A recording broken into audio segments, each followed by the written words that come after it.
My name is Emily. I am 27 years old. I live in a small town in the mountains. My husband's name is Noah. He is 31. We have been married for 3 years. Noah is not like other men. He is quiet. He is calm. He does not speak much, but when he does, his words are kind. His voice is soft, and his hands are gentle. He always helps me carry the groceries. He opens the door for me. He brings me tea when I am cold. Noah works as a mechanic. He fixes cars and trucks. His clothes always smell like oil and metal. His hands are rough and strong. He works from 8 in the morning until 6 in the evening. Every night, he comes home with tired eyes. But when he sees me, he smiles. We live in a small wooden house. It has 2 bedrooms and a tiny kitchen. The walls are thin. In winter, the wind comes through the windows. We have an old heater that makes a loud sound, but it keeps us warm enough. I work at the town library. It is a quiet place. I like reading books. I like the smell of old pages. I don't earn much, about $3,000 a month. Noah earns around $2,000. Together, we manage. It's not a lot, but we make it work. Still, sometimes I want more. I see other women in town. They wear new clothes. They have new phones and nice cars. Their husbands take them on trips. They post pictures on social media, photos by the sea, smiling with drinks in their hands. I look at Noah. His shoes are old. His phone has a cracked screen. He doesn't care about money or style. He doesn't have social media. He says, "Why would I need it? I already have everything I want." But do I? One evening, I sat across from him at the dinner table. I had made soup and bread. We ate in silence. Then I said, "Noah, do you ever wish for more?" He looked up. "What do you mean?" "More money. A bigger house. A better life." He was quiet for a long time. Then he said, "I wish I could give you more." His answer made my heart heavy. I didn't want to hurt him. I just wanted him to try harder, to dream bigger. "You're smart," I said. "You could learn more. Maybe start your own garage. Be your own boss." He smiled, but it was a sad smile. "I don't know how to run a business," he said. I felt frustrated. "Then learn," I said. "Try something. You can't stay in the same place forever." He looked down at his bowl. He didn't say anything. His silence made me angry. I began comparing him to others. I said things I shouldn't have said. Thomas just bought a new truck. Sarah's husband is starting a business in the city. Everyone is doing something. Everyone is moving forward. Why not you? He looked at me, and I could see the hurt in his eyes. But he didn't argue. He didn't raise his voice. He just said, "I'll try." That night, I couldn't sleep. I kept thinking about the future. We wanted children one day, but could we afford it? I wanted a safe home, a good life for them. I didn't want to count every penny. The next morning, Noah left early. He kissed my forehead and said, "I'll be home late." I nodded. "Okay. Be safe." Days passed. He came home later than usual. He looked more tired each day. I asked him where he was going after work, and he said, "I'm looking for something extra. Maybe another job." A week later, he came home with a paper in his hand. It was a part-time job offer at a warehouse. Night shifts. He could make an extra $1,200 a month. I was happy. I hugged him. "Thank you, Noah. This will help us a lot." He kissed the top of my head and said, "I hope so." At first, things got better. We had more money. We paid off some bills. I bought a new coat. We even went out for dinner once, which we hadn't done in a long time. But then I noticed something. Noah stopped laughing. He stopped humming in the shower. He stopped asking about my day. He looked pale.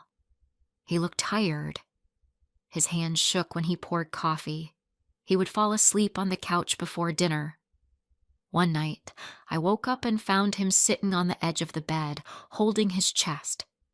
"Noah?" I said, rushing to him. "Are you okay?" He nodded slowly. "Just tired," he whispered. I sat beside him and held his hand. "You're working too much. We need the money," he said. "I want to give you a better life." Tears filled my eyes. I felt guilty. I had pushed him. I had made him feel like he wasn't enough. "Noah," I said, "I don't want you to break yourself for me." He looked at me. His eyes were red. "I just want you to be proud of me." "I am," I said softly. "But I don't want to lose you." He nodded, but I could see he was struggling. 2 weeks later, it happened. He came home late. He walked through the door and dropped his bag.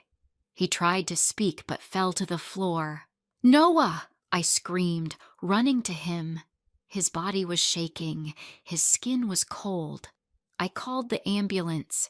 My hands were shaking so much I could barely press the numbers.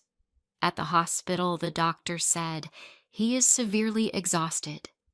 His body is shutting down. He needs rest. No work, no stress, not for a long time." I sat in the chair beside his bed, watching him sleep. He looked like a child, small and fragile. I held his hand and cried. "I'm sorry," I whispered. "I forgot what really matters." He opened his eyes. They were weak, but kind. "You didn't forget," he said. "You just got lost for a little while." I nodded, tears still falling. "Noah, I don't need a big house. I don't need a new car. I need you." He squeezed my hand. "I'm not going anywhere." That night, I stayed beside him. I didn't care about work or money. I didn't care about the future. I just wanted him to get better. Love is not in gold or gifts. It's in the quiet things. A warm hand, a soft voice, a tired smile that still shines for you. Noah gave me those things every day. I just hadn't seen it clearly, but now I did. Noah stayed in the hospital for 3 days. The doctors gave him fluids and vitamins. They told him to rest, to eat well, and to stop working both jobs. I stayed with him the whole time. I brought him books from the library. I brushed his hair with my fingers. We didn't speak much, but when we did, our words were gentle, careful, like we were learning each other again. On the 3rd day, he was allowed to go home. The nurse looked at me and said, "No stress, okay? He needs time. His body is not a machine." "I understand," I said. But deep inside, I was scared. Scared of how close I came to losing him. Scared of the way I pushed him. And scared of the world we still had to face. Back at home, everything felt different. The house looked the same. Small, old, a little cold. But something inside it had changed. I made soup that night. We ate on the couch. Noah rested his head on my shoulder, and we watched the snow fall through the window. It was quiet. It was simple, but it felt full. "I missed this," I said. Noah looked up. "What?" "Us. Just being close. Just being safe." He smiled. "I missed it too." That night, as we lay in bed, I asked him, "What if we slow down? What if we stop trying to chase everything all at once?" He didn't answer right away. He was thinking. Then he said, "But what about the future?" I turned toward him. We'll still have a future, but let's build it without hurting ourselves. Noah quit his night job the next day. He went back to working only at the garage. He came home before dark. He took naps on the couch. Slowly, the color came back to his face. His laughter returned, a little at a time. I started cooking more. I made time for walks. We read books together in the evenings. We stopped looking at what we didn't have and began seeing what we did. But not everything was perfect. Money was tight again. We had hospital bills. We had to fix the heater. My coat was warm but old. Sometimes at night, I still felt that ache in my chest, the fear, the longing for more.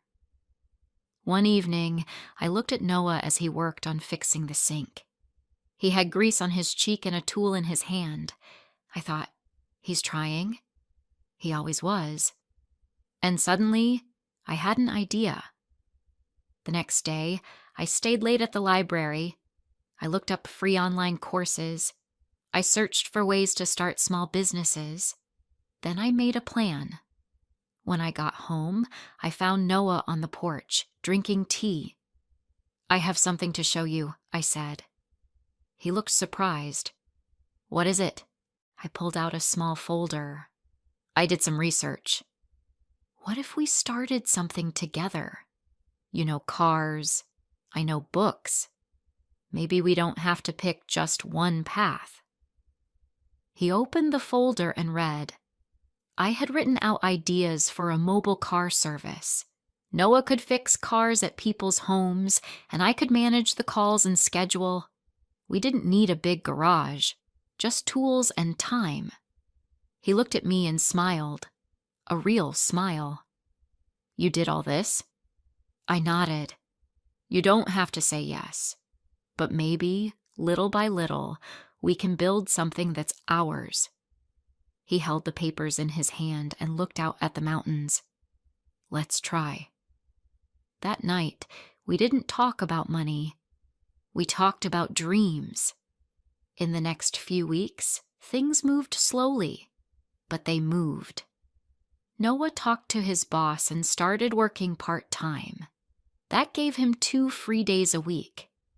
I made flyers and posted them around town.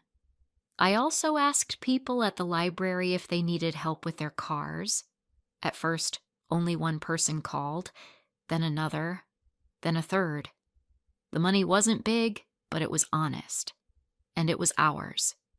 We called it Noah's Fix-It Van. I made a little website for him. Just a page with his name, a photo, and our phone number.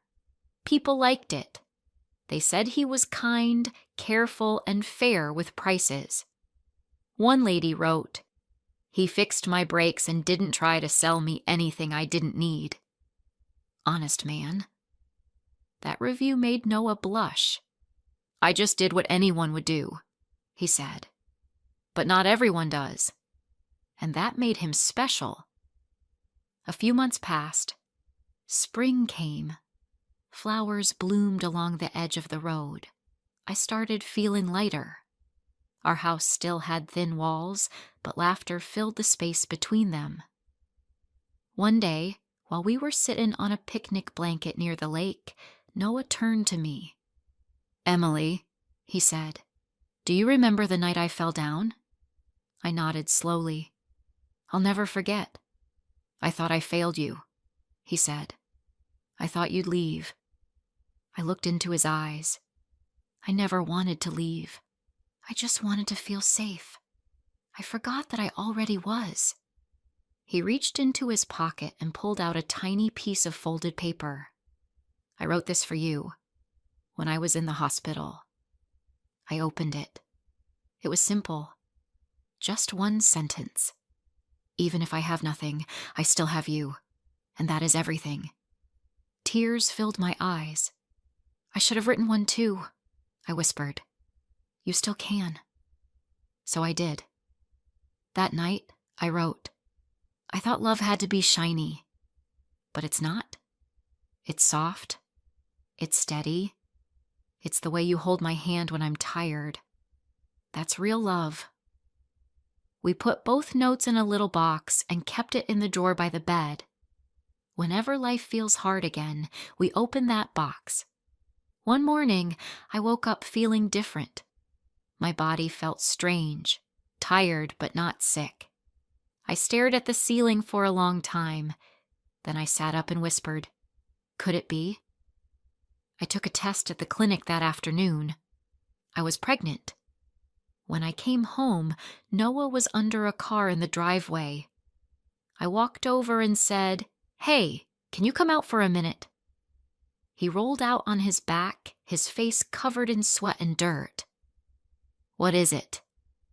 I showed him the paper from the clinic. He read it once, then twice. Then he looked at me. His hands were shaking again, but this time not from exhaustion. He stood up and pulled me into a hug. "We're going to be parents," he whispered. "Yes," I said, "we are." And for a moment, the world stopped spinning. All the noise, the worry, the pressure, it faded. And what was left was love. A quiet, steady love. The kind that doesn't need diamonds or trips to the beach. The kind that holds you up when you fall. The kind that fixes a broken sink even when your back hurts. The kind that says, "Let's try again," after a long day. It wasn't the life I dreamed of as a child. It was better because it was real, because it was ours. If this story touched your heart, don't forget to like, comment, and share. More emotional and inspiring stories are coming soon.